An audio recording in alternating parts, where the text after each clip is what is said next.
I think after a series like the last series, what you have to do in some ways is try and put it behind you. But because we know that we are better than that, we know that we can play better than that, and that's what we try to get in their head in as you say, it's a short period. So we're trying to make sure that today when we practice in the way that's going to put us in good stead for tomorrow. Not practice to eliminate what's happened, that's past. So we're trying to make sure we focus on tomorrow and how we're going to play tomorrow. Do you think you move more to mental side of the thing? It's definitely mental side of the thing for that, because we played Sri Lanka recently. They have top class spinners too, and we played them well. So it's definitely mental side of it. Coach, two questions. You just mentioned that it's mental, whatever tournaments is not going through. So will it be a bit of a relief that West Indies also doesn't have a major spin bowler like Rashid Khan, or how Bangladesh struggle against it? Is that a relief of the batting line? Well, because of what happened, yes, you can look at it as a relief, but they still have 2-3 top class spinners who have been up there in the world ranking. So we still have to think about that. We can't just eliminate the fact that they don't have a good spinner. Coach, additionally, I wanted to know about the middle order. Obviously, you have the captain batting number 5, but the pace at which he's batting, is that something that you are, you're approving of it, that he bats in that sort of strike rate and he, steadies the batting lineup, or is there a need for a push in the middle order? Well, because of the starts we've had, that's the way he's had to play. Because especially the one with him and Willow putting on that partnership, he had to build it back, and that's been the piece that we have to look at. In the situation, he had to play like that, but I'm sure in a different situation, he would play according to that. Coach, I'm understanding is like you want to say that your batsmen have grown up a kind of phobia against leg spinners. Like earlier, they also struggled against Hasaranga, then Rashid Khan. So do you think they have some sort of problem tackling the leg spinner, not particularly any single outing like Rashid Khan or anyone, but particularly the pattern of bowling leg spin? They are having a lot of trouble to face the leg spinners in the middle. No, I would only say that for that last series, because we played against Sri Lanka a number of times and we've played Hasaranga. We beat them in the Asia Cup. So I wouldn't say that it's that. I would say that series we were bad against Rashid. Are you preferring sporting cricket or spin training cricket? You know me, Prue, better than I.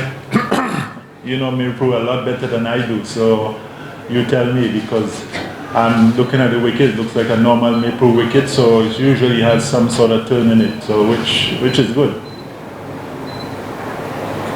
Coach, you joined last October, so it's been 1 year. How do you evaluate yourself as a Bangladeshi head coach?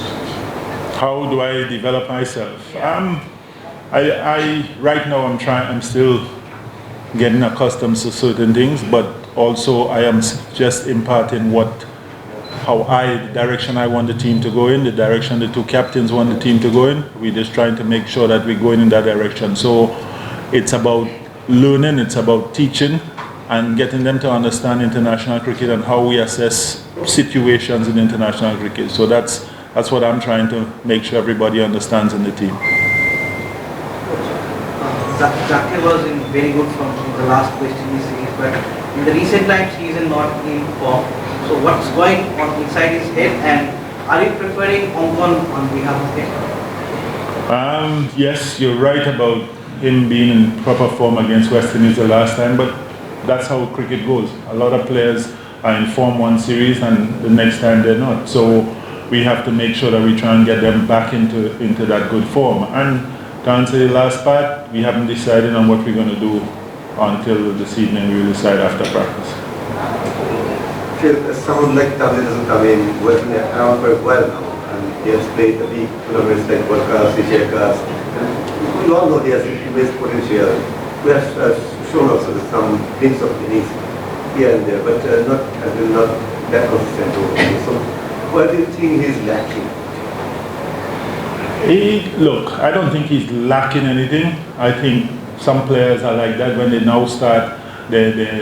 they play well, they don't play well until they settle and know their game fully. He, as you say, he's a young player, and most of these here are, but the maturity factor in players are different. So we have to work with him and try and get that mature part of him up as quickly as possible. But we all know that he has the ability to be one of Bangladesh greats. Okay. Coach, there is some frustration going in the hands also and infrastructure players also. There is some incident in the airport and players also express their bad feelings regarding this in the social media. Do you have any conversation with the players regarding this and how they will cope up with this? I'm glad you brought it up because first of all, I don't agree with players having anything to do with social media. It is your right as a person to be on social media, to say what you want on social media, but as an international player and a national player for Bangladesh, my players should not be answered.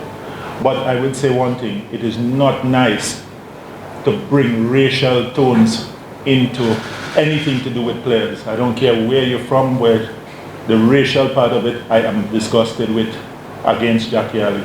That's not nice. But to tell you, I don't want my players answering anything on social media. Coach, obviously the bowling attack is one where when you're filling up the playing level, you can fill the game properly. Your thoughts on Chandrir and Rishabh, bowling pretty well, I guess. In the run-up to this series as well. Your thoughts on that? I think the bowling has been exceptional, and not just the spinners, but the quicks too.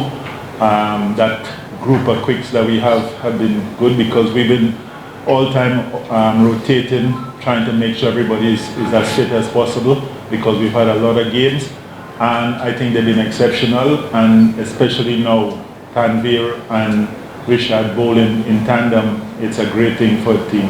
Well, it's always good. Rashid Khan, #1 leg spinner in the world, and you always learn something, and that's one good thing I can say about him. He shares his knowledge, and Mushtaq Boy went and asked him to have a chat with Rishad, and he did, and I'm sure you only saw a snippet of it because he was there for a good nearly an hour working with him and showing him different things and talking to him. So it was great of Rash to do that, and that's the type of person he is, but I'm sure Rishad got a lot out of it. What can you tell us something about Mira's captaincy? He lost 9 out of 10 matches that he played. So how do you see him as captain? 9 games out of 10. Look, I think Mira is a good captain, but you can't judge his captaincy on 200 runs and 198 and not chasing. Now, in the field you can judge his captaincy, and I think the captaincy in the field has been good, but winning games depends on your batsmen too, and if your batsmen don't score the runs that is needed, then you're going to be in trouble. So if I judge him on the field, I think he's been good, but winnings, it's not been good. Hello, Coach. Hello. Discussing with the captain, what kind of vision, cricket you want to play. We have obviously want to be what's his vision for like 2027 World Cup, and also what kind of cricket do you see in the environment? Well, in the discussion, sometimes your composition and the tools you have determine how you're going to play.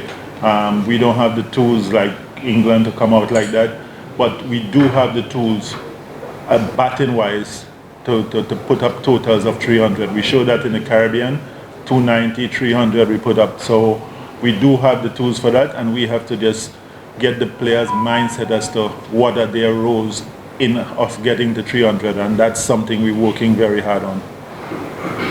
Coach, there's many changes in opening slot. Nice here, coming now, Shomo, Sai, and Jonathan Shanto also open many times. So there's many changes after all, or despite Shomo scored 69 and 0, then he dropped. After Imon, he played 67, dropped 80 and 30 in Sri Lanka, then he dropped, and you bring 9, he was nowhere. So what are you doing? What are you trying to do? I mean, what will be your perception or setup for the World Cup? I think first of all, Iman has a slight injury that we trying to make sure that he gets back to full fitness with that. I think we still searching for that ideal pair. It's been great that Saif has come in and bat like that, but you know Saif is one of those utility players. Saif can bat anywhere, so it's good that he's come in and done that. But we're still searching for that ideal pair and I must say it is a build-up. We are starting something. We're starting to build something to 27 World Cup. So it's a build-up. We find the right pair, then we start working. We find the right combinations, we start working with them. And here and there, you're going to have people dropping out because maybe form, because somebody else is doing better. But it's a process that we're going with. Coach, Sai was a big role in the Asia Cup and the last series also, and in the last match in Old World as well. How do you rate him as a player, and do you think it's a surprise package with both bat and ball? Well, he's definitely a surprise package with the ball, because I didn't expect him to do as well as he's done since he's been here with the ball. But his batting I've seen before, and it's great that he's come in now and he's shown what he's made of. And it's as you can say, it's a surprise package, but we knew about him before, and he's taken his chance, his opportunity when he got it, and it's great for us to see. He's been moving from strength to strength. Next thing I look for is his first ODI 100. Coach, in the last West Indies series, it seemed that there is a lacking in 6th or 7th bowling. We have lost probably 2 matches while defending. So how do you think can Shamim and Saif is a valuable package in bowling in your 11? I think Saif and Shamim can help in the bowling, and 2 of them can make a six bowler. But the bowling between that West Indies series you're talking about and now has improved so much. A lot of times we don't use the 6 bowler. So I must say that about the bowlers. And I agree with you. I think it's a possibility for them to fill in some overs for us as a 6 bowler. Last question. Coach, teams are doing well in T20s and not bad in Test either. What happened in ODI? Is it all mental things or kind of things that they seems like forgetting how to play this format? No, it's not a matter of forgetting how to play the format. It's just that we had a bad series where we did not put partnerships on in the middle, especially. We had one partnership at the top and then the middle fell apart. We saw it a little bit in Sri Lanka. We were 101 going easily, 1 run out, and then we lose 6 wickets. So it's about getting that mentality that we need partnerships in the middle, and I think that's something that the guys are trying to work on as much as possible. We had a bad series, and I keep mentioning that we agree that batters had a bad series, but we've got to come back strong. Last question. Coach, middle order is the big concern, still big concern for the team. So what is most helping to do with this particular test? Say again, sorry, I didn't hear. Middle order. Middle order is the big concern for the team. Yeah. So Mohammad Salahuddin is the batting coach. What is he doing actually in this particular test? Well, we're working with the batsmen as to how we play in those periods.